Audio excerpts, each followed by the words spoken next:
qui a attaqué le camp de Kati où réside Assimi Goïta. Des coups de feu très nourris ont éclaté en banlieue de Bamako ce matin, annoncent plusieurs sources. La situation est encore confuse et on ne sait exactement qui sont les assaillants et s'ils sont parvenus à prendre le camp de Kati qui abrite le colonel Assimi Goïta.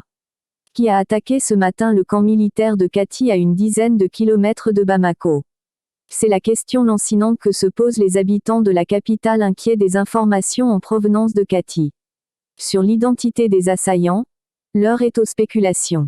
Sur les réseaux sociaux, plusieurs internautes évoquent une attaque djihadiste, sans plus de précision.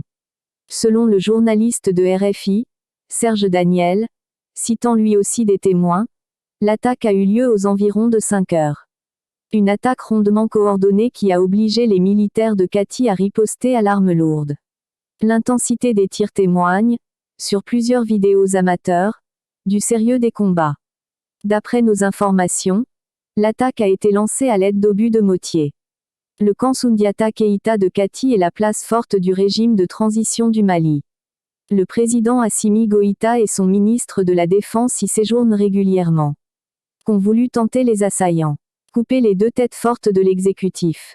Renverser le régime. Les autorités maliennes qui semblent avoir pris le dessus sur les assaillants communiqueront.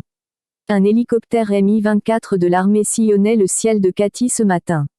Cette attaque arrive dans un contexte de tension entre le Mali et la Côte d'Ivoire, notamment sur des soupçons des autorités maliennes sur un coup d'État. Depuis une dizaine de jours, des soldats ivoiriens ont été arrêtés à l'aéroport de Bamako.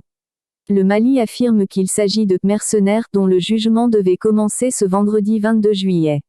Abidjan ferraille pour leur libération depuis.